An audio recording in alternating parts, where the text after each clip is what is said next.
Welcome, our dear viewers, to this evening's webinar entitled Israeli Apartheid, a Crime Against Humanity, which will be an online panel discussion delving in depth into Amnesty International's recent damning report on Israeli apartheid. I'm your host, Betul Sabeti, and today we have with us Richard Boyd Barrett, Dr. Susan Power, and Mace Al-Alami.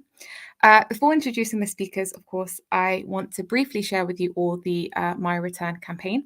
It is a popular voluntary initiative launched by the London-based Palestinian Return Centre in cooperation with national and international pro-Palestine partners. The campaign was first launched in Jordan in cooperation with the Palestine Committee in the Jordanian Parliament. The campaign culminates in a petition that calls for and reaffirms the Palestinian right of return. And the campaign ultimately seeks to turn this inalienable right, as we know it, into an international cause. And so it seeks to garner the largest possible number of signatures on a petition that confirms the Palestinian refugees' devotion to their right of return. The campaign clearly states that it rejects the US deal of the century and any other initiative that undermines Palestinians' internationally guaranteed rights. Of course, Israel and the US have never ceased to undermine such an inalienable Palestinian right by denying the refugee status of displaced Palestinians inside and outside of occupied Palestine. The former US President, Donald Trump, as we know, he recognized occupied Jerusalem as Israel's capital. The campaign that the US and Israel are waging against UNRWA, the US suspension of its funding to Palestinian refugees, and the increasing calls to resettle those refugees in destinations other than Palestine are tactics which, though seemingly divergent, aim for ultimately the same goal, and that's undermining the right of return. The right of return, of course, will never be negotiated or used as a bargaining chip.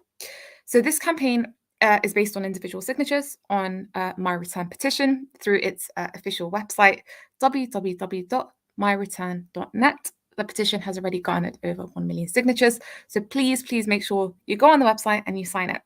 So without further ado, I will begin by introducing our first speaker. So up first, we have Dr. Susan Power from Al-Haq. Susan is the head of the Legal Research and Advocacy at Al-Haq, Law in the Service of Man. She lectured law for 7 years in Griffith College, Cork and Dublin, Ireland between 2010 and 2017.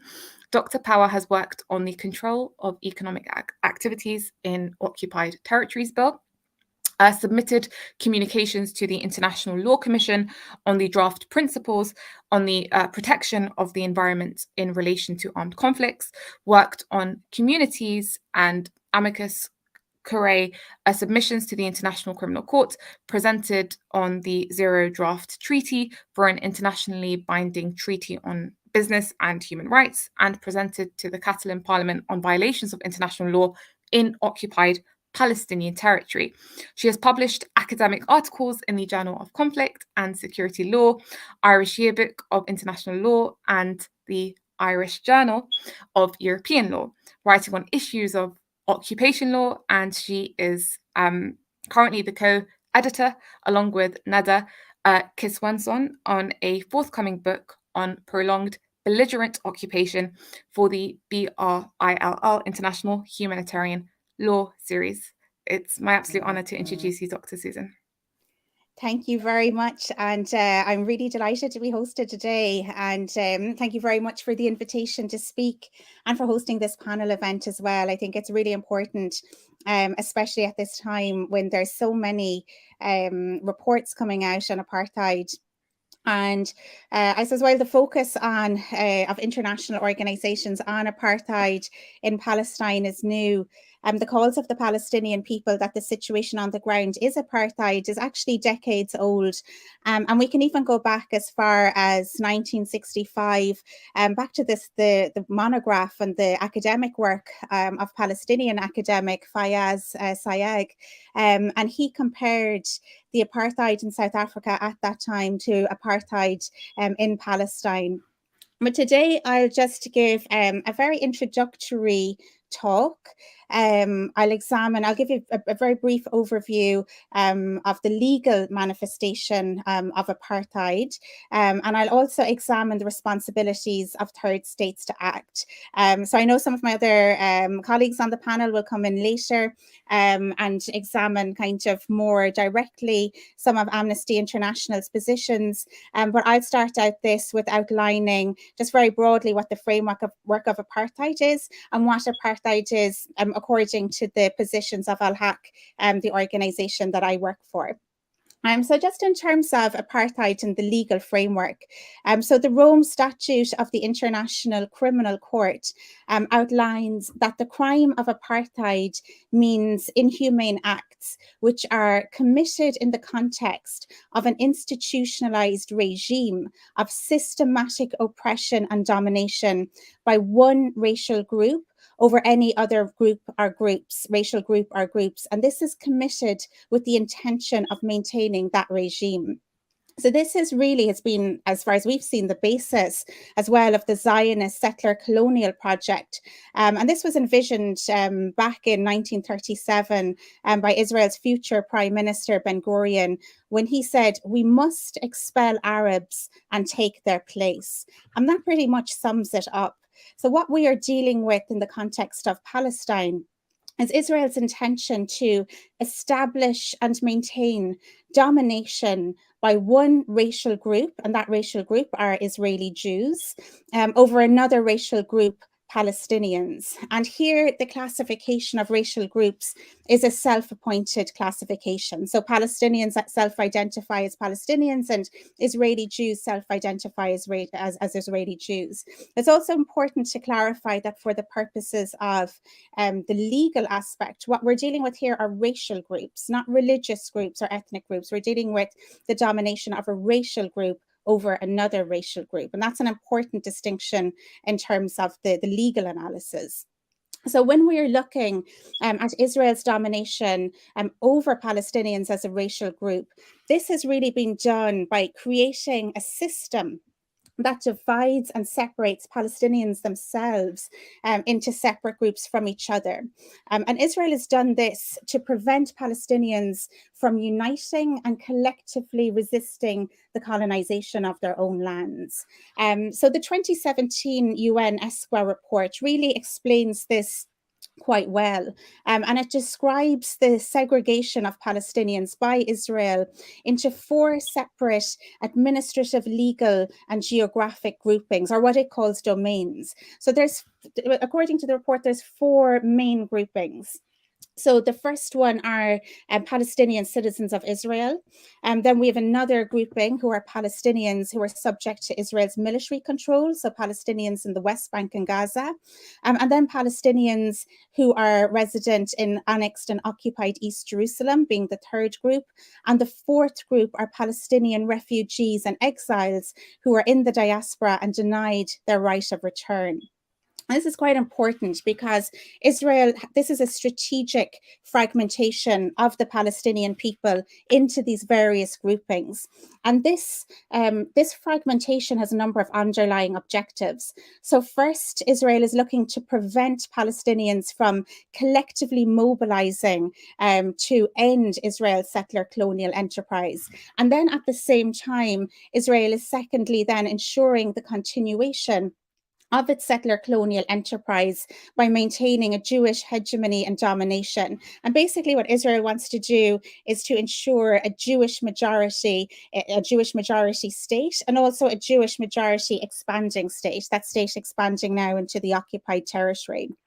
And this is the oldest trick in the book. This is the old divide and conquer that we would have seen many times. And this is all carried out under the umbrella of an apartheid regime. So one kind of grouping that we've already mentioned are Palestinians in Jerusalem. We'll just take this as a way of as an example. So Israel has created a different administrative system for Palestinians when it annexed East Jerusalem in 1967. So it treats the indigenous Palestinian population in the city as aliens who have a temporary and revocable residency status. So they must continually prove that their center of life is actually in Jerusalem. And if they fail to do this, their residency will be revoked, and they will be forcibly transferred from the city. So in this way, through this administrative revocation of residencies, Israel has forcibly transferred over 15,000 Palestinians from East Jerusalem to date. So these are acts which would amount to war crimes of forcible transfer, but this same act is also an inhumane act of apartheid. And we can compare this to, say, Israeli settlers who are living in East Jerusalem, who enjoy full citizenship and the full spectrum of rights. And then Palestinians, who are another grouping in the West Bank, are separated by means of military occupation and also physically by the construction of the annexation wall. And they're separated from Palestinians in Jerusalem, but they're also separated from Palestinians who live in Gaza and who are locked into Gaza under military siege. And they're also prevented and denied family unification with Palestinian citizens of Israel. And they're separated from Palestinian refugees and exiles in the diaspora. So all of these groups, like Palestinians in Israel, Palestinians in the West Bank and Gaza, Palestinian citizens, Palestinians in Jerusalem, all these different groups of Palestinians are separated from each other. And this separation of these groups is an intentional feature of the apartheid system. And this is to maintain maintain control over the Palestinian people and domination through fragmentation. So now we'll turn to the apartheid regime or system. So the Apartheid Convention itself specifically refers to measures that amount to inhuman acts. So these measures, for example, include legislative measures that are calculated to prevent a racial group or groups from participation in the political, social, economic, and cultural life of the country, and also legislative measures which are designed to divide the population along racial lines by creating a separate reserves and ghettos for members of the racial group or groups. So in South Africa, this would have been the Bantustans. But when we take Israel as our example, Israel has adopted a framework of discriminatory laws. So these include citizenship laws, nationality and residency laws, and a whole panoply of laws to ensure Jewish domination and demography. So if we take a look at these laws, we see, for example, laws on the rights of return, which confer rights to Jewish people only, who can then acquire citizenship. And these laws do not extend to the 12 million Palestinian refugees who are denied their right of return. And these are the foundational laws of the State of Israel. So, for example, Israel's Law of Return of 1950, this grants very liberal rights of immigration to Jewish people and their families. And it establishes that Israeli citizenship shall be granted to every Jew who has expressed his desire to settle in Israel, and also that every Jew who has the right to come to this country as an Ole. So basically, this law specifically narrows the characterization of who an Ole is. So an Ole is a Jewish immigrant. And then we have, under Israel's nationality law of 1952, that under the law of return, that every Ole, or every person who returns, shall become an Israeli national. So the 12 million Palestinian refugees who were forced from the territory during the Nakba of 1948 and the Naksa of 1967, they are collectively denied their right of return and self-determination, and they are absent from this legal framework. This is a right of return for Jews only. So the separation of the Palestinian people and the apartheid regime is enforced to facilitate Israel's settler colonization of Palestinian lands. So we have Palestinian refugees who fled or who left the country after 1947, mainly due to the war. They're classed by Israel as absentees. And their property and their land is reallocated and has been reallocated to Jewish settlers. We have the Land Acquisition Law of 1953, and this has resulted in the Jewish settlement of about 3 million acres of confiscated Palestinian land. And then this massive resettlement project has been facilitated by Israeli parastatal organizations such as the Jewish Agency, the World Zionist Organization, and the Jewish National Fund. And these are specifically mandated to benefit those of Jewish race or descendancy only. Then in the West Bank in East Jerusalem and the Gaza Strip, we see the colonization today. It's still continuing, but it's happening under the administration of a military occupation. So in the occupied territory, Israel has physically fragmented the Palestinian territory, and it's established over 250 illegal settlements, and to date has transferred in about 700,000 settler Jews to colonize the territory.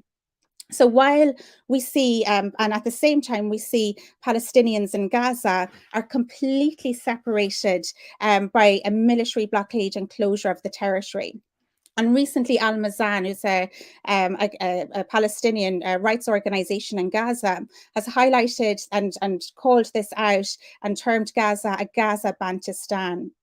We had the report as well of the UN Special Rapporteur, Richard Falk, in 2011, and he observed that there was, in the occupied territory, two legal regimes, along with the illegal transfer in of settlers into the West Bank and East Jerusalem. And these settlers were benefiting from preferential legal and administrative structures in what he said contributed to the impression of apartheid.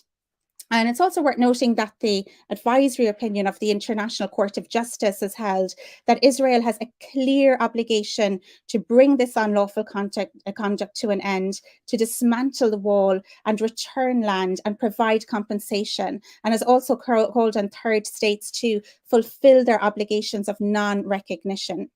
Well, what we can say, and I've only drawn on a few examples, and there are many, many examples of discriminatory legislation, but we can say that these are acts which amount to a regime of apartheid, a legal framework of apartheid. And this is in violation of key provisions of international law. So it's in violation of the Apartheid Convention, it's in violation of the International Convention on the Elimination of Racial Discrimination, it breaches additional protocol to the Geneva Conventions on Apartheid, and it's also a crime against humanity under the Rome Statute of the International Criminal Court. It's also worth noting that in 2019, the concluding observations of the Committee on the Elimination of Racial Discrimination concluded that Israel was practicing policies of racial discrimination and apartheid against Palestinians in Israel and the occupied Palestinian territory. So this is very much an apartheid on both sides of the Green Line. So in terms of Al-Haq's recommendations and what we are asking for people to do, what we are looking for is the collective realization of the right of self-determination of the Palestinian people as a whole, and the decolonization as the main vehicle of ending settler colonialism and apartheid rule. So this really requires a dismantling of the apartheid regime. We need to see the end of the blockade on Gaza, which is effectively a Bantustan, and the ending of the prolonged military occupation of the West Bank, including East Jerusalem and the Gaza Strip, and the return of Palestinian refugees and exiles in the diaspora. So we would also call on third states to follow South Africa and Namibia and officially recognize that the situation against the Palestinian people is one of settler colonialism and apartheid.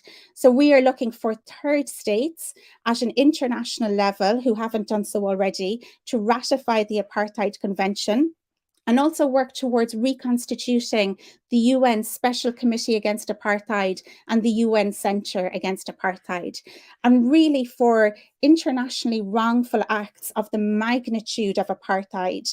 States should adopt adequate collective countermeasures commensurate to the breach. So we would look for include adopting trade restrictions, arms embargoes, and economic, political, and diplomatic sanctions on Israel to ensure the cessation of the breach. And in particular, we would ask that third states adopt legislation to prohibit the import of settlement goods and services into their territory, and also to support the continued annual update of the UN database of businesses active in illegal Israeli settlements. And more generally, we would call on European citizens to support the European Citizens Initiative. And finally, we would ask that third states would support and respect the investigation of the International Criminal Court and cooperate fully with any future arrest warrants issued for Israeli perpetrators of international crimes. Thank you.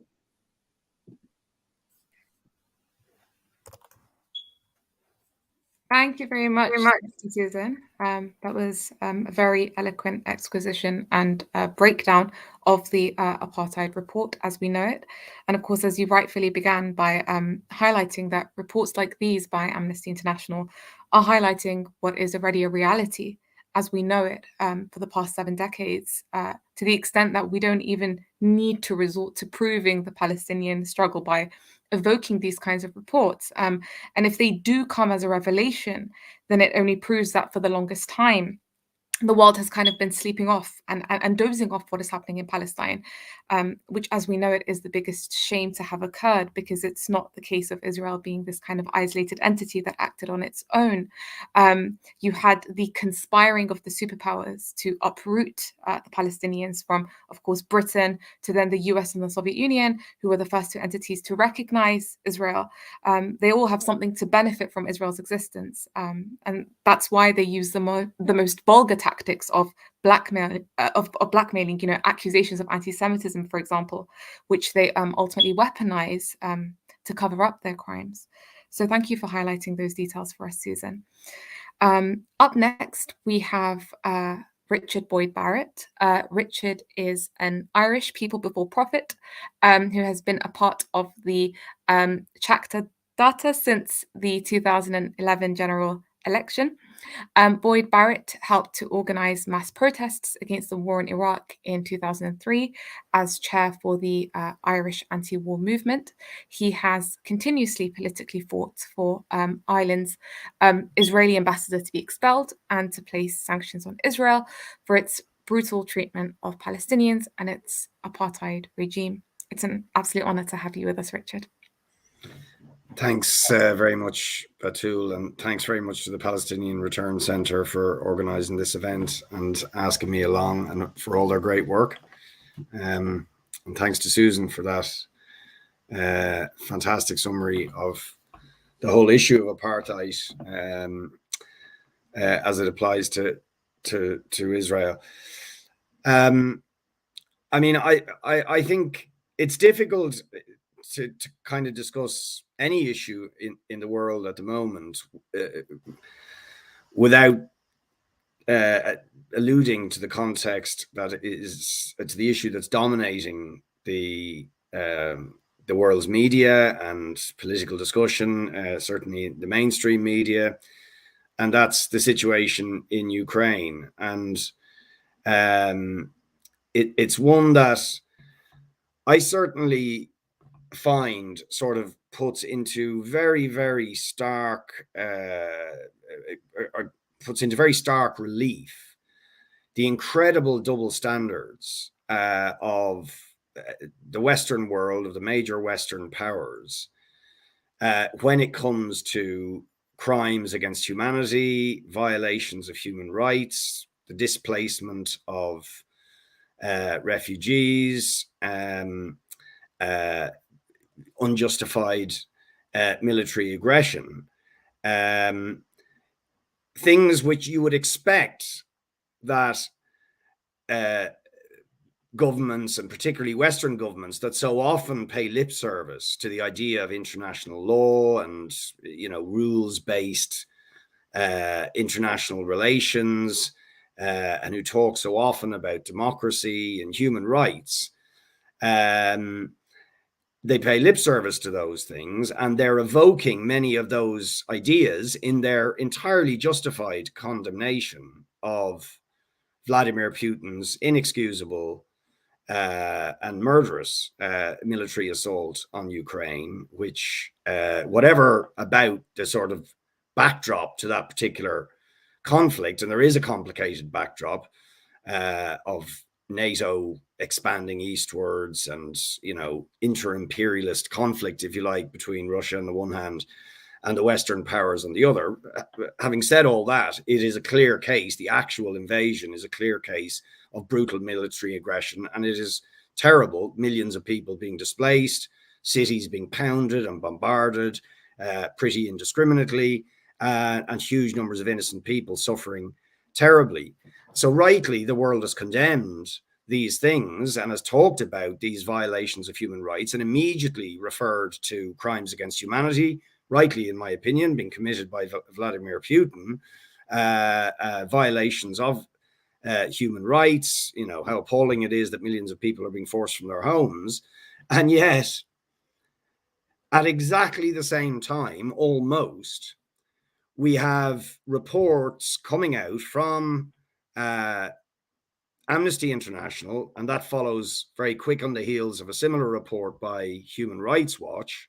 And we've had in the last week or two, the UN Special Rapporteur in the Middle East, all coming out and saying that the state of Israel is an apartheid state. It is operating an apartheid regime, that it has operated that apartheid regime since it was founded in 1948, that this is a regime that systematically, as Susan outlined it, is involved in a systematic campaign of oppression and domination over the Palestinian people, treating Palestinian people as an inferior race, invading their lands, repeatedly launching brutal military assaults, indiscriminate killing of Palestinians, destruction of Palestinian of Palestinian homes, the theft of Palestinian land, the systematic denial of basic human rights, of basic access to justice, the denial of rights guaranteed under international law to Palestinians in terms of, the millions and millions of Palestinians who've been forced from their homes in Palestine since 1948. And these reports all detail in a forensic way just how systematic this campaign of oppression and domination and apartheid is, how it is imposed on the Palestinian people by the state of Israel, and that is a crime against humanity, that what it's doing in terms of Gaza, what it's doing in terms of the ethnic cleansing of Palestinians in Jerusalem and in the West Bank, its denial of the right to return to millions of Palestinians, and at every level operating legal and administratively and practically at every level a system of apartheid, treating Palestinians as inferior.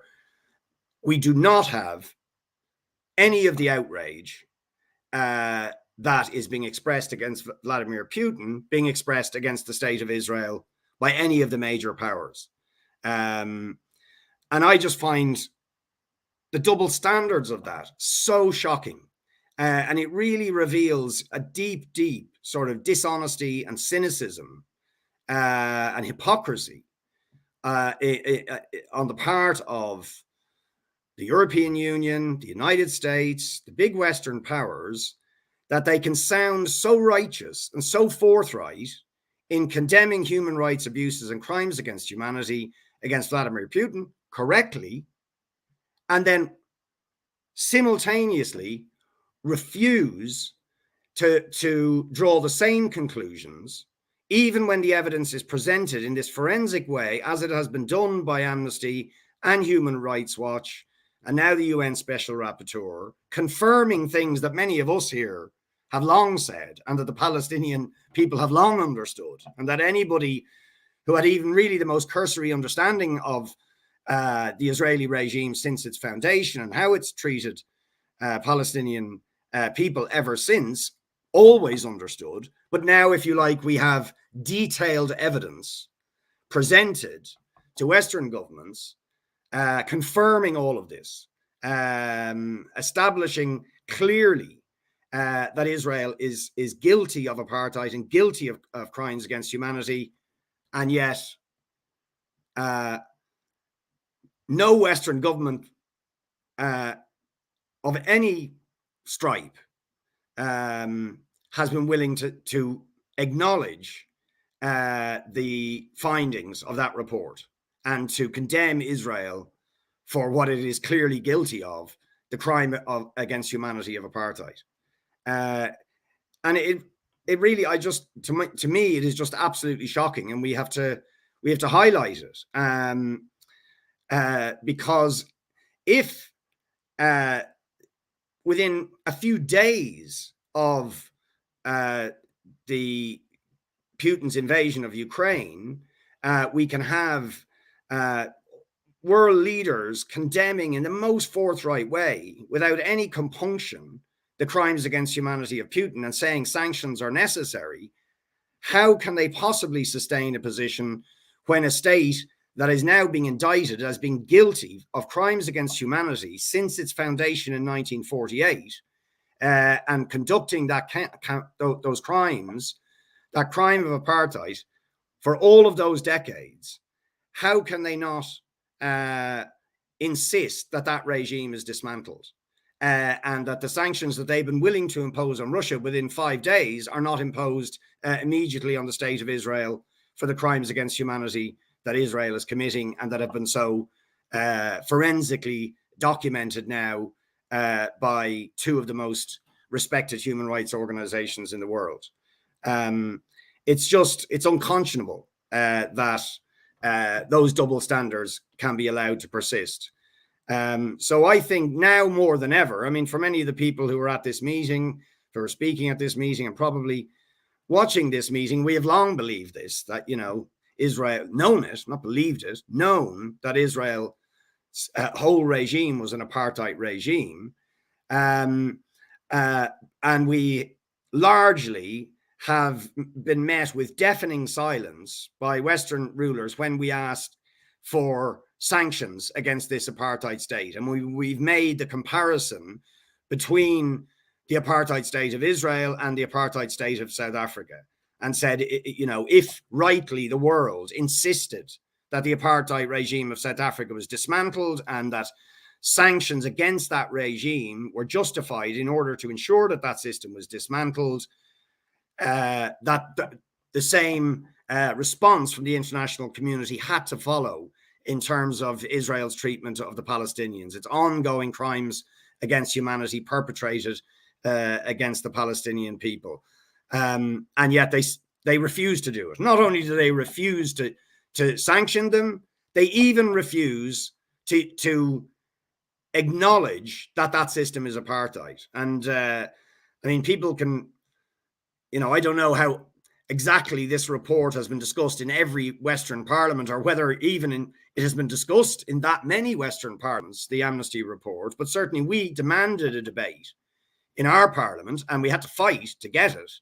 And I pushed very, very hard at the committee that schedules the parliamentary business of the Irish Parliament, and eventually sort of forced the hand of the government to have that debate, as did some of the other opposition parties. So we had to fight even to get it on the parliamentary agenda. And when it was discussed, the Minister for Foreign Affairs and all the government spokespeople said that they didn't think it would be appropriate or helpful to use the word apartheid, even though the Amnesty report and the Human Rights report had detailed precisely why they had come to that conclusion, why they had put that indictment, but our government couldn't even bring themselves to say the word, never mind to take any of the actions that would necessarily follow if you accept that it is an apartheid state, which would be the requirement for sanctions, for an arms embargo, for the prosecution of Israeli officials and politicians who were guilty of perpetuating that system, which is exactly what should happen.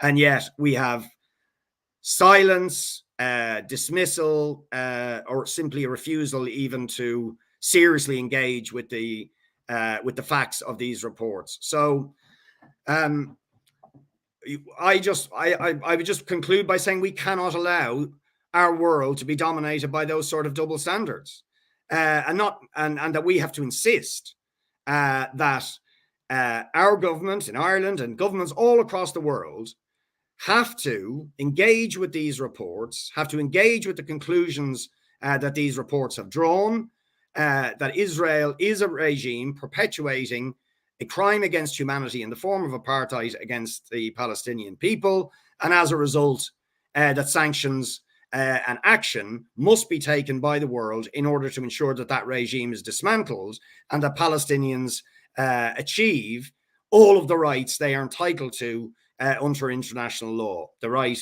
not to be treated as inferior, but to be treated as equals. The right to return of all the Palestinian refugees who have been forced out of Palestine since 1948. The right to equality at every level and to be accorded the same human rights as every other human being is entitled to in the world. We have to absolutely insist that will be the case, and demand that our governments have consistency in the application of human rights and international law and justice. And that any regime that is guilty of the systematic denial of those rights has no place in the international community and must be isolated until it dismantles that regime. We have to insist that, and I think now more than ever, when you see the same governments that refuse to say or do those things in relation to the treatment of the Palestinians are using terms like human rights and international law and crimes against humanity in relation to Ukraine, I think now is the time when we can raise our voices even louder and say, if you say those things about one part of the world, you must say them about every other part of the world. And most particularly, you must say them about the apartheid regime in Israel and its treatment of the Palestinians. So I'll leave it at that. Thank you very much, Richard. Very eloquently highlighting not only the double standards, but actually the lack of international law. The idea that international law is only called for if it suits Western interests, and that's the only case in which it's actually provoked. One aspect which stands out for me when we talk about accountability for Israel and the idea that it should be, for example, tried in the International Criminal Court, or that it should be sanctioned, is the idea that Israel as an entity isn't per se self-functioning and isn't autonomous.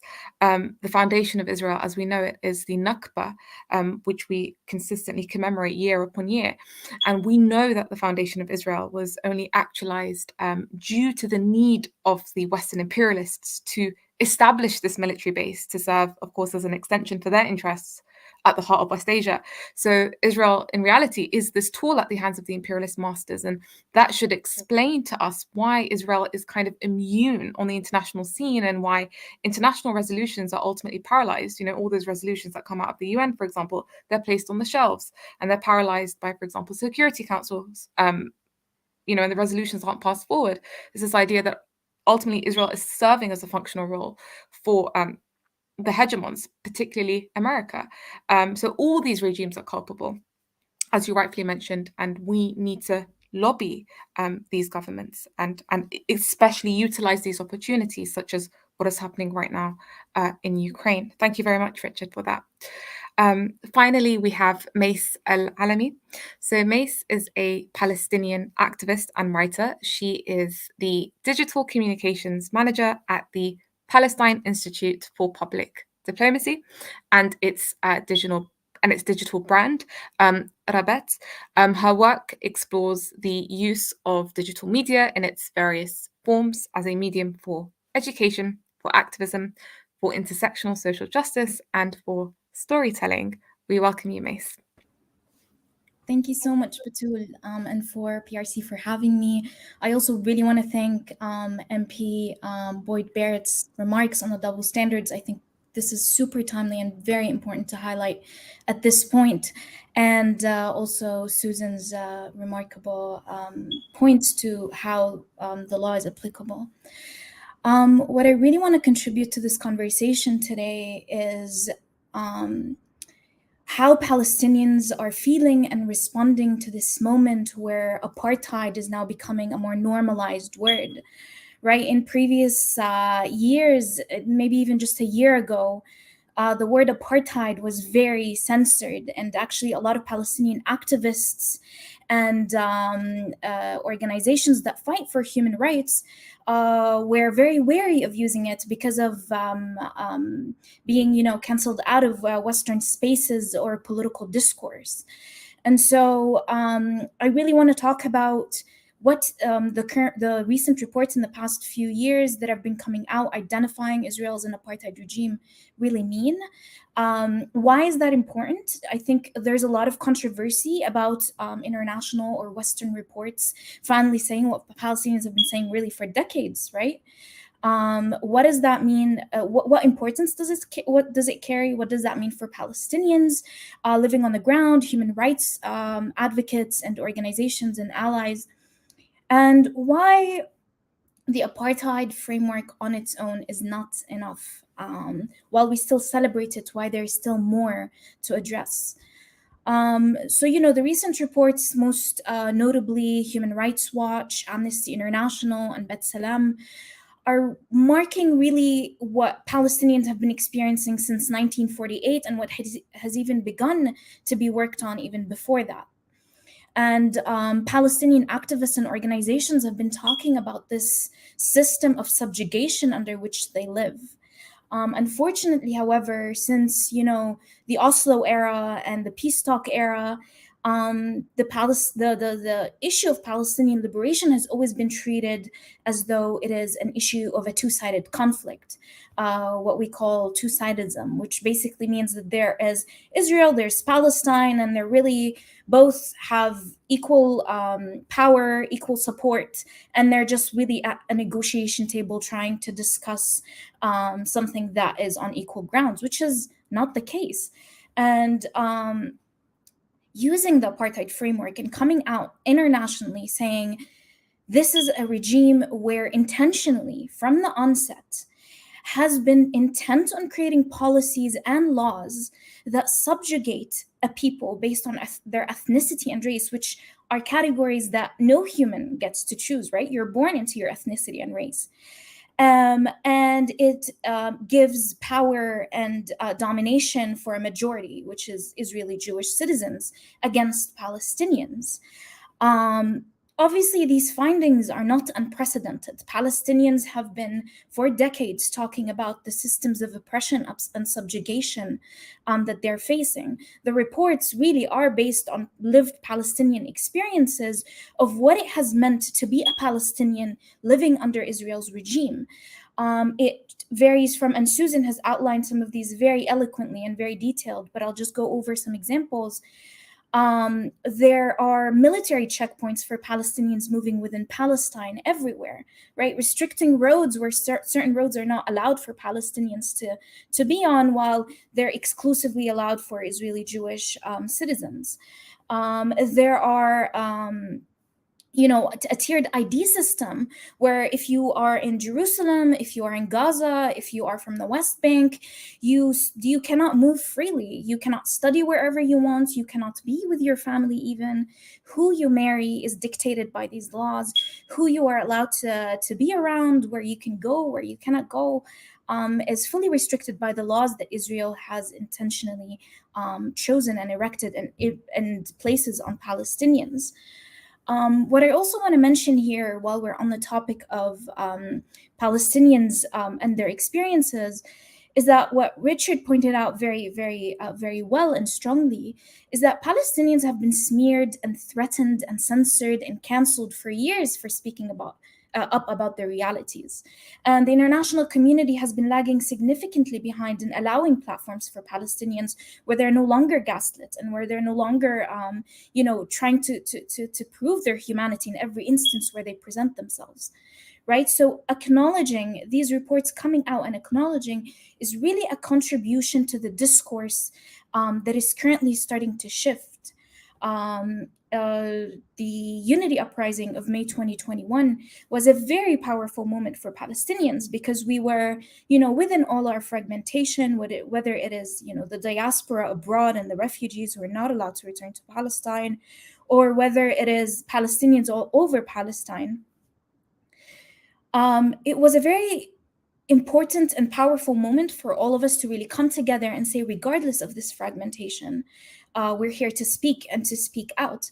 And a lot of organizations internationally and human rights organizations, as well as activists, have joined in that moment to really allow Palestinians to speak up. So these reports, if anything, sort of contribute to strengthen that discourse internationally, and to really say, Palestinians have been saying this for so long. It is time that we understand that what they have to say is significant, and they do not need to sort of prove their humanity, as I was saying. The other thing is that the reports talk about Israel's apartheid regime beyond the green lines, beyond the partitions that have been so heavily depended upon in peace talks and negotiations, especially from the US. And it says this is a system from the river to the Mediterranean Sea. This is really a system that wherever Israel rules, wherever its regime has control, it is an apartheid regime, which AKA means it is a crime against humanity. And it is no longer just focusing on the West Bank or Gaza, which are now really two separate areas that are barely connected geographically. They're saying this is happening across the whole geographic area between the river and the sea, and that is very significant, very significant. This is, again, the adopting the apartheid framework and pushing it forth to become a framework that is not only used within activist circles, which really is preaching to the choir, because so many activists and human rights organizations understand the power of the apartheid framework, but to really start pushing it forth into political discourse and policy change. This means that the old tools of the Oslo era and the peace talk negotiations led by the United States in specific is no longer sufficient to address the situation under which Palestinians are currently living everywhere, from the river to the sea and abroad, the diaspora that's never been able to return, as many rightly should be allowed to. And that these, the tactics now have to shift. And again, as Richard was mentioning, we have to take more seriously the international tools at hand, such as International Criminal Court interventions and investigations. We have to take into account boycott, divestment, and sanctions against Israel to really hold it accountable, because for decades now, Israel has enjoyed an impunity that no other state, perhaps in our modern time, has enjoyed. And to say that it is now time to recognize that these are crimes, and the international law does indeed, is indeed applicable on Israel as a state, and that it is time for impunity to be taken away and for some accountability to be had. Again, this is where we talk about this discrimination and double-sidedness with not just Palestinians, really, populations of the entire global south, Afghanistan, Syria, Iraq.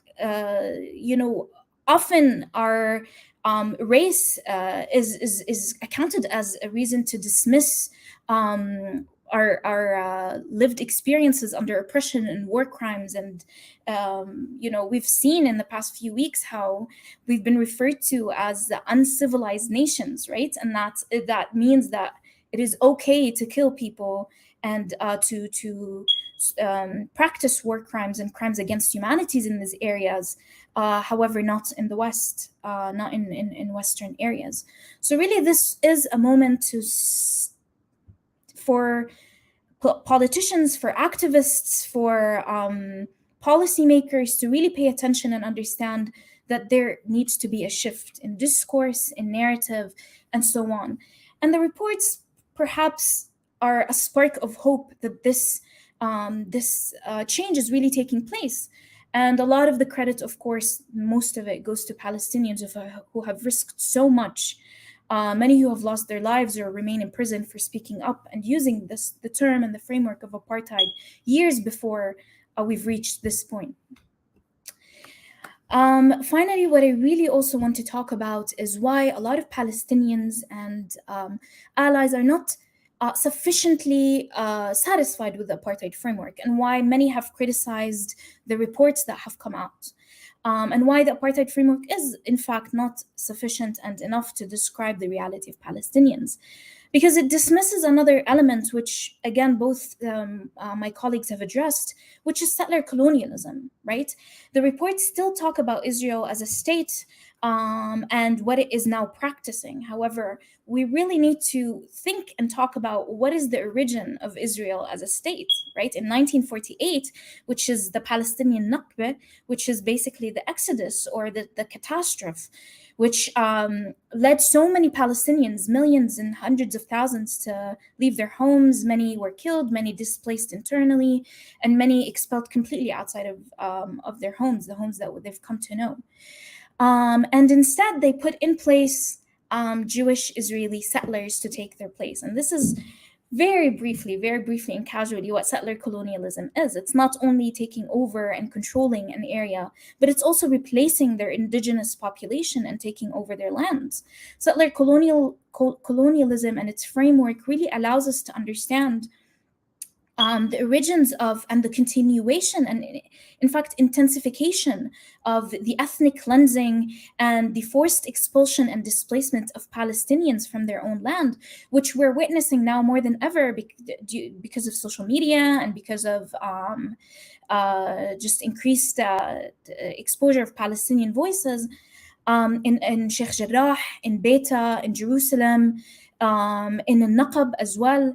And we're really seeing how how Palestinians are being replaced, whether it be by Israeli settlements, their lands are being annexed, a lot of their natural resources, lands, the sea, are being taken over by Israeli forces, so that all their livelihood, which for years our fishing industries, our agriculture, our farms, have been taken over on our livelihoods, and instead taken by Israel's regime to really exploit.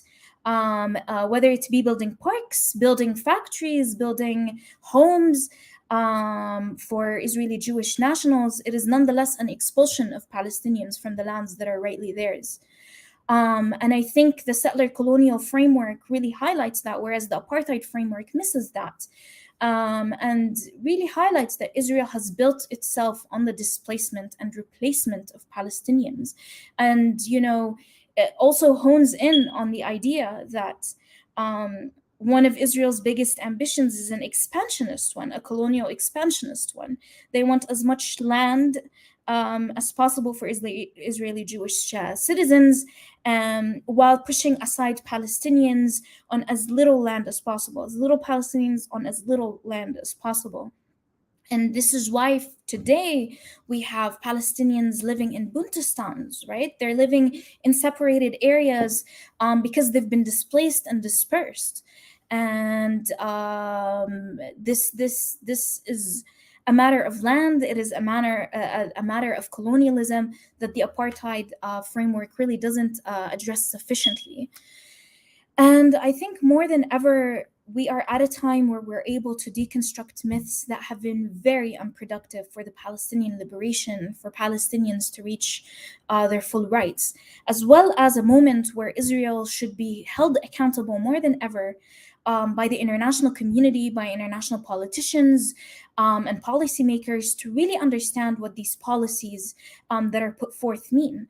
One very, very relevant example right now, which Susan has mentioned, is the European Citizen Initiative, which is a petition currently being circulated in Europe that acknowledges Europe's trade policies with Israel's settlements, illegal settlements. The petition itself is for illegal settlements globally, one of which is Israel's settlements that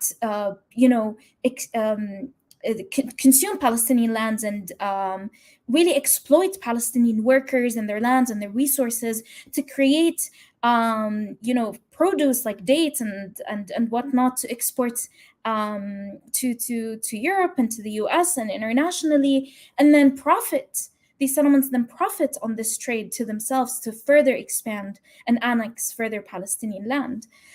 So this is another this is a good example of what petitions or legal action can be taken to really change policies, to stop trade with illegal Israeli settlements, to stop supporting Israel militarily, as well as financially, and then also politically, all the normalization acts that have been coming up now recently. And the United States continued military support to Israel, regardless of the increasing attention that is now being shed on it. I'll wrap up here and I'll say this is a really opportune moment for the audiences and other organizations to understand the significance of lending your platforms to Palestinian voices, and to also allow Palestinian voices to lead, not just to pass them forward, but to lead the conversation, so that we're no longer relying on outside voices to really depict the importance of our experiences, because after all, it is Palestinians who know best what they're going through, and we should no longer be subjugated to proving our humanity every time we talk about our suffering. Thank you so much. Ahsanti, thank you so much, Mace, for that very eloquent exposition, and for also highlighting that for those involved in the Palestinian struggle for justice, even merely the word apartheid seems to be the very bare minimum, almost like the mildest term that could be used to categorize the nature of the settler colonial state of Israel, which you've eloquently stated is a colonizing, occupying entity. You stated that its motto is not only colonizing all of Palestine, but actually, expansion from the Nile to the Euphrates, as they quote themselves. And we know that it didn't suffice with the borders of 48 that was handed to it by the superpowers. It went on to occupy all of historic Palestine in 67. Even Syrian territories, the Golan Heights, that is still occupied, even Egyptian territories in 67. And lest we also forget the invasion of Lebanon for 18 years until they were kicked out in 2000 by the resistance. And also highlighting how the Zionist project would have never actualized if it wasn't for Britain, and like you mentioned, the US sustaining Britain's legacy in supporting Israel, and that Israel won't survive if it's not for US support. It's very important to understand those relationship dynamics, which we've been hearing. Before we go on to the questions from our dear guests, Susan spoke quite a bit about the importance of not buying into kind of settlement products. So there is a petition that you can sign online. It's a part of the European Citizens Initiative to ban trade in settlement products. So the website is www.stopsettlements.org. So please do go on that website. I will go on that website myself after this webinar, and I will sign it. It's very important that we do sign these petitions, and that we do garner this global solidarity. It gives us a sense of kind of ownership, and it gives us a sense of involvement in the struggle for justice, which is very important. Yes, so on to questions. We have about half an hour max for questions. And the first question that I want to allude to is that, of course, whilst the Amnesty report is highlighting how Israel continues to break international law in every single way, the environment fostered by the imperialist states, spearheaded by the United States of America, of course, through its foreign policy, which, as we've mentioned, is effectively sustaining Israel, is one where international law doesn't really make a difference, because the law isn't per se what's written in the books. The law has become what is actually applied on the ground. So, for example, we see that the UN claims, Palestinians should be granted the right to return, even unconditionally. We know about how the 1967 borders are illegal. This is as per the UN resolutions. The UN even facilitates and allows armed struggle and armed resistance. It calls it an inherent right of an occupied people in pursuit of liberation from occupiers. But we know that none of this applies to Palestine practically. We know that these resolutions are placed on the shelves, and these resolutions are only provoked if there is some kind of change in the balance of forces on the ground. And that is namely precipitated, through effective resistance movements. which is also conveniently why they're always prescribed as terrorists to begin with. But at the same time, of course, as Richard himself eloquently went into, international law is only quoted if it suits the objectives of the superpowers. So those, for example, fighting in Ukraine and those joining the Ukrainian army, they're hailed as heroes, But what about the Palestinians resisting 7 decades of brutal occupation? The psychological precondition is that they're terrorists. So I know Richard highlighted the idea of the double standards and how that couldn't be any clearer. Is there any way that we can potentially delve into why this double standards exists in the first place? Why we see this phenomenon of international law never applying in the Palestinian context? And ultimately the question of how justice for the Palestinians will be actualized. Is it simply saying that, these states need to hold Israel accountable? Because we've been saying that for the longest time, but where will the real change come from? If I can start from Dr. Susan, maybe, and go in the order of the speakers. Thanks very much. That's a huge question to answer. And like at Al Haq, like we have based like all our work on the legal framework. So like all of our work is examining the facts on the ground and applying it to the legal framework, international human rights law, international humanitarian law, and international criminal law. And our whole objective and our goal has been to pursue constitutional means and to pursue like legal avenues in the rule of law, and to not devolve down like the route of armed conflict, and to really promote peaceful avenues. And we've done this despite the failure of the international community to support us. And we see this time and time again. Like even, for example, if we take the International Criminal Court, like we've tried to pursue justice at the International Criminal Court since, for us, it's been since 2009 with the first preliminary examination. And then when that failed back again in 2015, after Palestine signed and acceded to the Rome Statute, and immediately there was pressure put to bear, on the Palestinian Authority for even signing and ratifying the Rome Statute. And there was Israel suspended the revenues to the Palestinian Authority, and there was huge pressure and coercive pressure brought to bear by the United Kingdom and by other states who should have been very supportive in our state parties to the Rome Statute.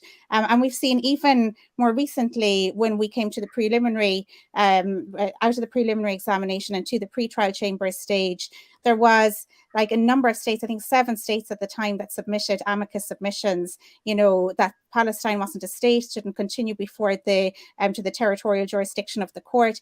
And these are huge superpowers, like Germany, Austria, like huge powers like Australia, all coming before the court, and trying to circumvent the court from hearing the situation in Palestine.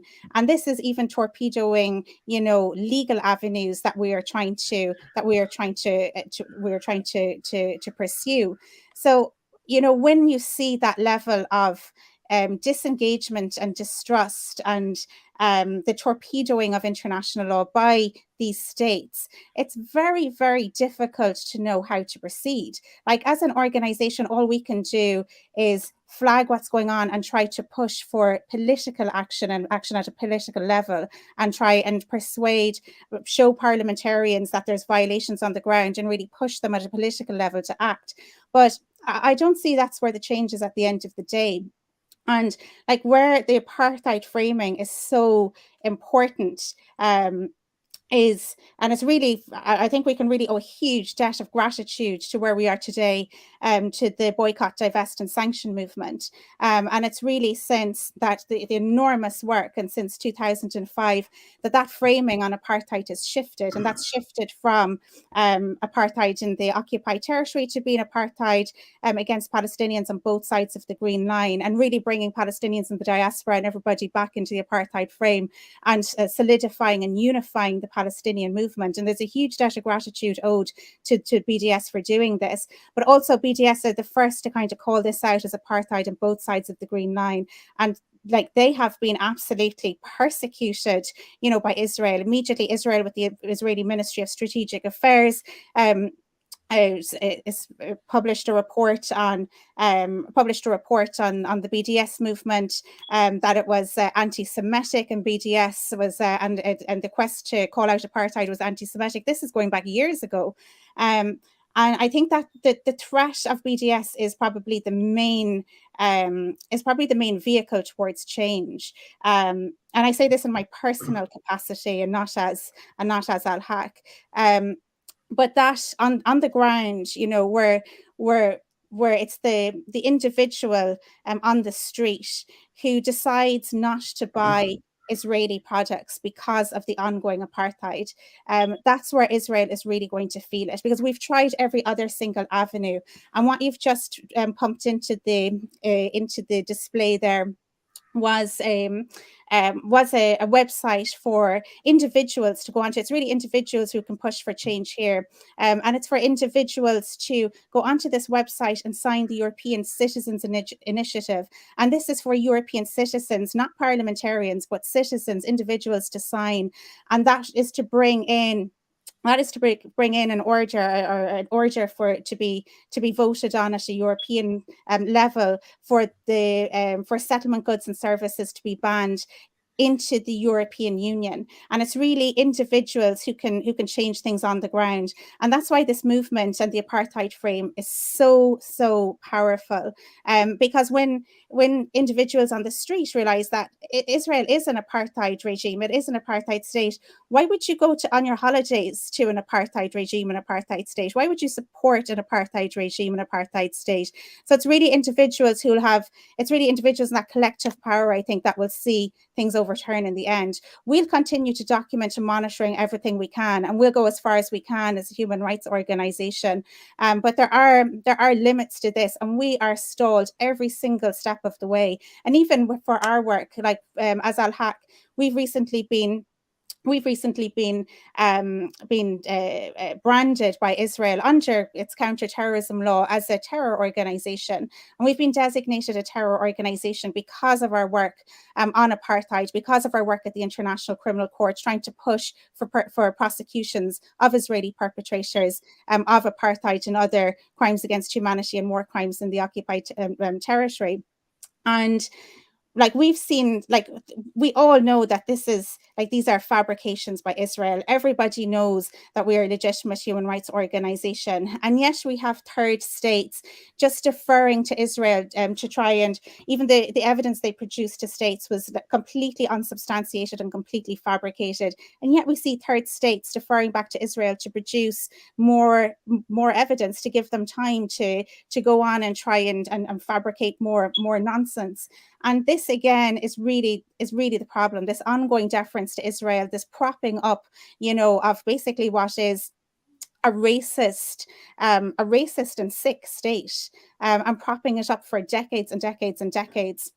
While Israel continues to completely dismantle Palestinian civil society, to continue its apartheid regime, and to continue its ethnic cleansing of the Palestinian people, and its erasure of the Palestinian people, and the continuing colonization and settlement of more lands. And while the international community sits back and watches this and completely ignores it, and then at the other side of its mouth supports what's going on in the Ukraine, and supports Ukraine kind of wholeheartedly, and introduces sanctions straight away, we have a huge problem. And that problem, I think, is not going to be solved at a political level anytime soon. And that's why we really need citizens of each country and people power, and to tap into these movements and these coalitions of human rights organizations internationally, and really push this forward at a ground level.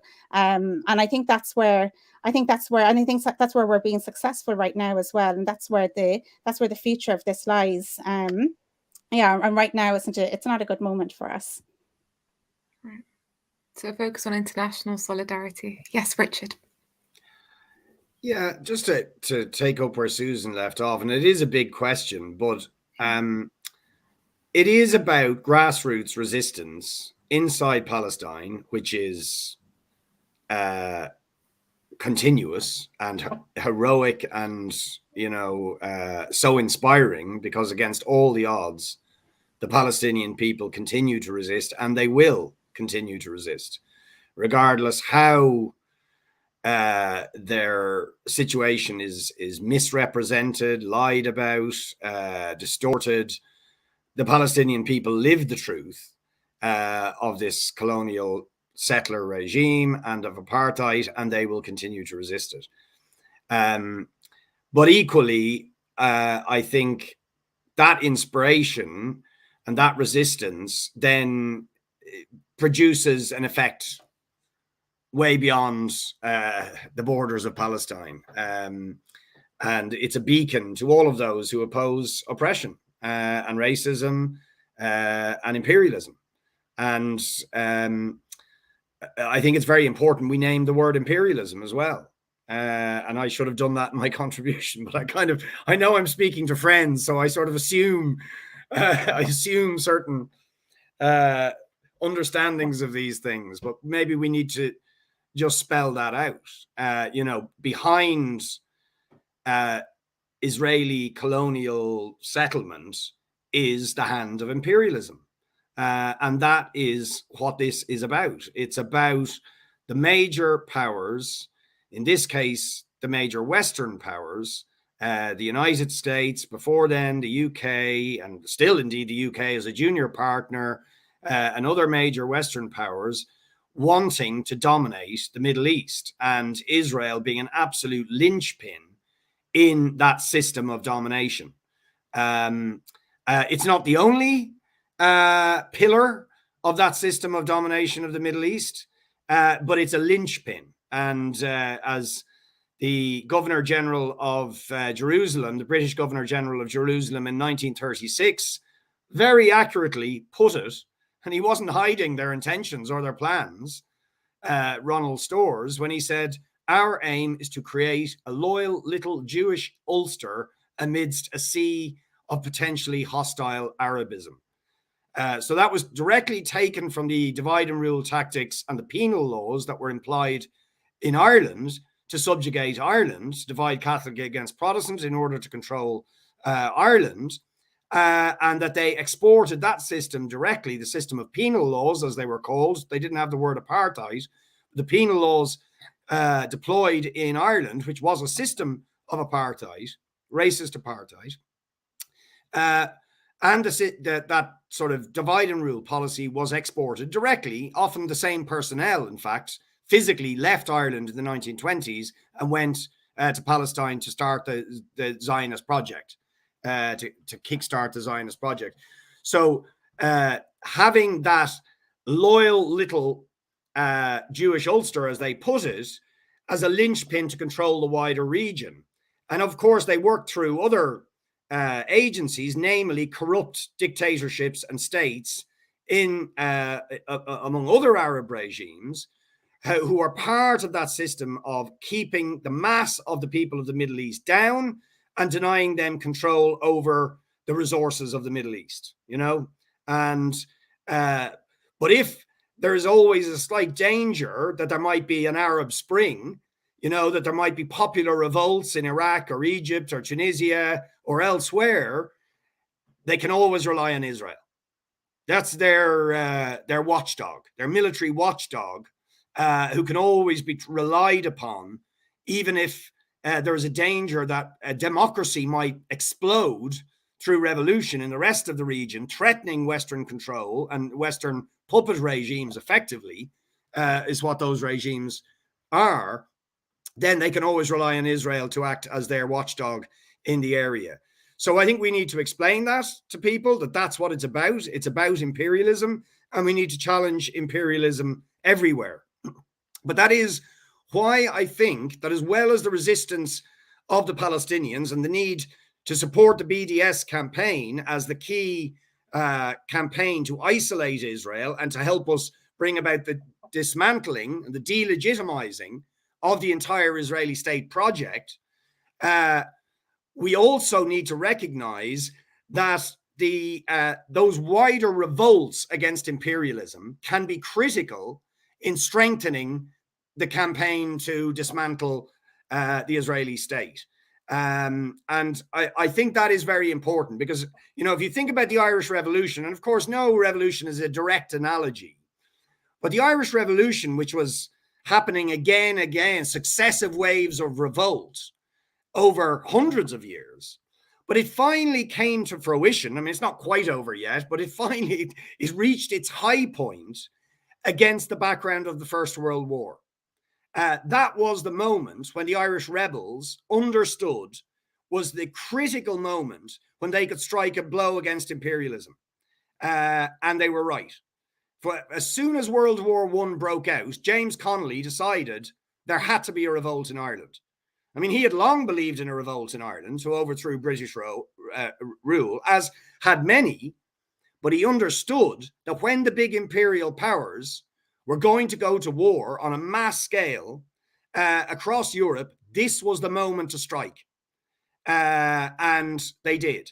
And it was that 1916 rising. And then in 1918, the revolt against the attempt to conscript Irish people into the First World War and the mass disillusionment with that imperialist war that had led to the slaughter of 14 million people across Europe. That was the moment when Ireland gained some degree of freedom. And it coincided with revolts and revolutions all across Europe. In Russia, in Germany, in Italy, in France, everywhere. There was a mass revolt against imperialism. And that was the moment that pushed the Irish struggle over the top, if you know what I mean. And I just think that analogy is still important to understand. And it's why I started with Ukraine, because of course, Ukraine is a shocking example of double standards. And although it is a real case of Russian imperialism against Ukraine, but of course, it's also NATO imperialism battling with Russian imperialism, threatening the possibility of global conflict. And that's a terrifying prospect at one level, and it is so riddled with contradictions and hypocrisies. But these are also the moments when actually the system exposes itself. And when millions of people begin to question, what sort of crazy system is this? So I'm a little bit, even in this terribly dark period, I'm slightly more optimistic that people can see the connection. They can say, well, if we're supporting the Ukrainians as freedom fighters, why the hell aren't we supporting the Palestinians as freedom fighters? Why the hell are we saying nothing about what Saudi, the US, and the UK are doing in Yemen? What's the difference between this and what the US and the UK did in Iraq? I think ordinary people can see these things, and I think we have to shout them very loudly, because sometimes the empires overreach themselves, and expose themselves. And I think we may be entering a period where that is going to happen. But the Palestinian people are doing their part. Now we need to spread that resistance against imperialism all over the world. Thank you, Richard, for alluding to the root causes of the issues. Mace, is there anything you'd like to add? Honestly, I think both Susan and Richard have put it so eloquently. I think more than anything, Palestinians lead their solidarity efforts often in very intersectional ways because of exactly what Susan and Richard have highlighted. A lot of the issues that we're all struggling against in the global south are issues stemming from the imperialist hegemonies and powers that Richard has so eloquently and powerfully pointed to. And I think our work as international organizations or the diaspora or human rights defenders outside of Palestine differs very differently from the work that Palestinians on the ground have to do to really resist against the oppression and the pain that they're living under, which should not always be romanticized, because that resistance is very difficult. And so it really is on us on the outside to shift these international powers and to uplift Palestinian voices, to really shed light on them, to really allow them to be as powerful as they are, whether or not we're really lending them a platform. And I'll stop there. Absolutely. Very powerful ideas, referring to the need for a shift in the balance of forces on the ground internally in that Palestinian struggle, but that needs to be cemented by outside forces, and each person has an individual responsibility to play in that regards. We have around 8 minutes left, so right before we close, I just want to throw in a little question, if you can be as brief and concise as possible. Very briefly, Susan, you touched upon the bogus claims of anti-Semitism, and of course, even Amnesty International is coming out and calling Israel a racist state under the IHRA definition, calling Israel a racist endeavor is tantamount to anti-Semitism. We know that that has absolutely no basis, and we know that that's bogus. It's like comparing apples and oranges. But can perhaps we get some elaboration on why these bogus threats shouldn't silence activists calling for Palestine's liberation, and the kind of desperation that this reveals in the occupying regime? Because many people tend to then think, okay, well, if I'm potentially going to be prosecuted, or if I'm going to be blacklisted, or if the law is going to be pitted against me, then it's better for me to not engage in pro-Palestinian activism. Why is it important that we not give into this? Yeah, well, this is something that Israel has been weaponizing for a long time, and basically slurring and smearing activists and human rights defenders who work on Palestine and Palestinian issues as anti-Semitic. And like when we're talking, and specifically about apartheid, and I think we can draw this very clear distinction in apartheid. Like when we're talking about apartheid, we're using the Apartheid Convention and we're using the Rome Statute. So we're coming back to the legal provisions, and those legal provisions state that apartheid is maintaining a regime of an apartheid regime of racial domination, of institutionalized discrimination and domination of one racial group over another. So, like when we're starting out at the very outset of this, like we're starting off with one group dominating another group. It's not one religious group dominating another religious group. It's nothing about religion. It's nothing about anti-Semitism. It's about a racial group, and that racial group are Israeli Jews, and that's Israeli Jews as an identified group that they have identified in and of themselves, like in their own legislation, which confers rights to the Jewish people, and confers rights of nationality to Jewish people, and discriminates and allocates property to Jewish people. So these are inherent discriminations in Israeli legislation and in the framework. And this is a domination of one racial group of Israeli Jews over a racial group of Palestinians. So it's not about religion. It's never been about religion. It's nothing about religion at all.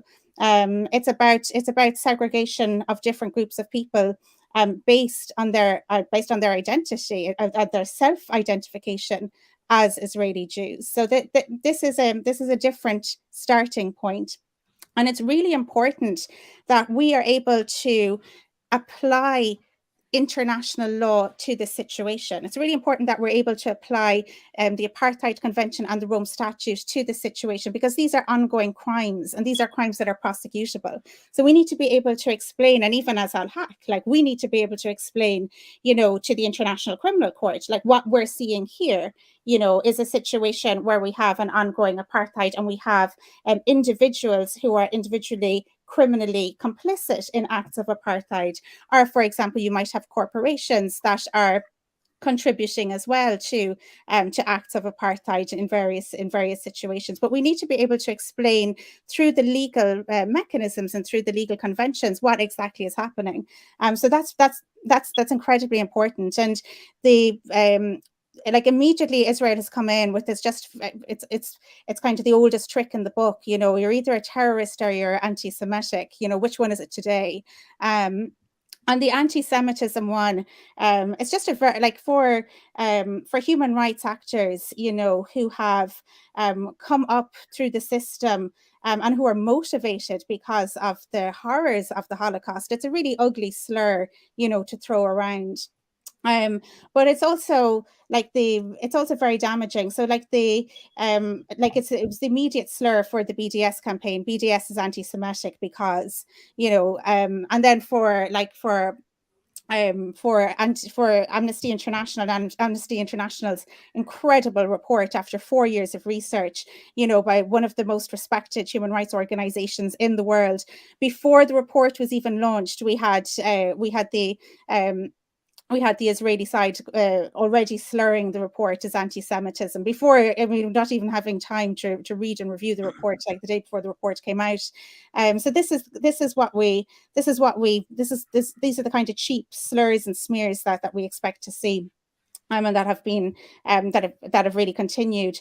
But it all stems as well from the IHRA definition, and this is what Israel tries to weaponize in different countries.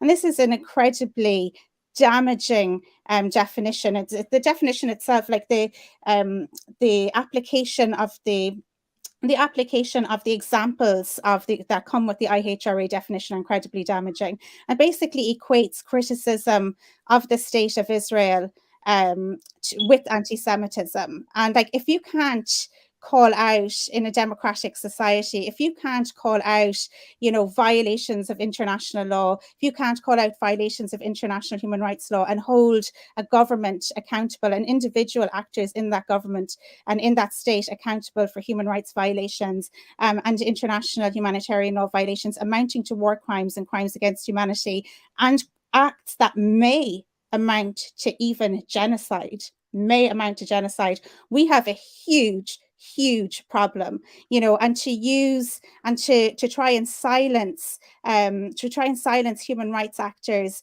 with these kinds of slurs. It's a really low blow, and I would say to anybody to stand strong and to stand proud with the Palestinian people, that the law is on our side. The Apartheid Convention is on our side. The Rome Statute is on our side. The prosecutor of the International Criminal Court is examining these violations and these war crimes and crimes against humanity against the Palestinian people. And we're on the right side. We're on the right side of history. And just, I think, to respond to these smears and slurs with integrity, and to continue doing what we're doing, and to not fall to it, to not stoop to it, and to treat everybody with humanity and compassion. And the right people will turn up and will speak to the right politicians at the right time, and we won't defer and lower ourselves to those slurs. Thank you very much, Susan, for that. Richard and Mace, closing remarks. Yeah, look, I think we need to be very, very confident and not in any way defensive when this outrageous slur is thrown at those who challenge the racist apartheid policies of the state of Israel and the entire state and the entire regime. We shouldn't be at all defensive. And I think one of the problems actually is some on the left have been a bit defensive in the face of this allegation and sort of almost apologizing for supporting the Palestinian cause. And I think that is not the way to approach it. Because, of course, we know that the vast majority of people who support the Palestinian cause are motivated precisely by the opposite of something like anti-Semitism. They're motivated by opposition to racism and to gross and glaring and blatant injustice based on race, which is the apartheid system, the Israeli apartheid system, and indeed the whole colonial and imperialist mentality and logic, which has racism at its heart as its central tool. And so we need to say precisely, if you are horrified by what happened to the Jewish people, and you should be, at the hands of the Nazis, that is precisely the reason why you have to stand with the Palestinians. Because although I don't want to make sort of like and like comparisons, but what is similar is the dehumanization of the Palestinian people by the apartheid regime, which then justifies their extreme oppression and the denial of their rights and their killing of Palestinians and so on. So if you are horrified, and you should be, about what was done to the Jewish people in the Holocaust, then you have to stand up against every manifestation of racism and racial oppression, and of particularly the sort we are seeing Israel inflict on Palestinian people. So to me, that has to be our answer. We have to turn their own argument against them, essentially, and expose the hypocrisy of their argument. And that, in fact, those who defend the Zionist project, who defend Israel, are actually betraying the memory of the Holocaust. They're betraying the terrible wrong that was done to the Jewish people, because it should be incumbent upon anybody who's horrified at that to stand against all forms of racism and oppression, regardless against whom they're perpetrated. Thank you, Richard. Mace, we have half a minute. Any closing remarks?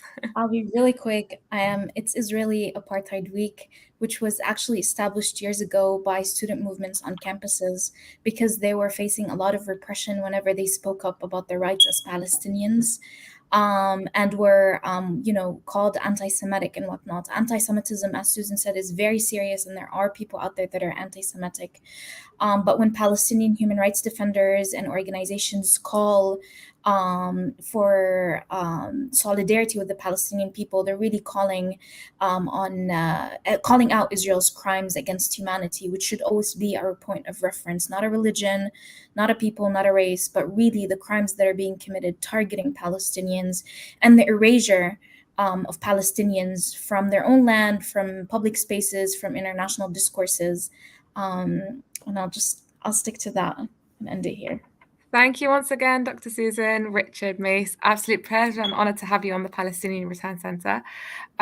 Just a quick reminder to our audience, there are 2 petitions for you to sign. The first is stopsettlements.org and the My Return campaign on myreturn.net. Thank you so much to all those watching and to our wonderful speakers. Peace, love and solidarity. Assalamu alaikum. Thank you all.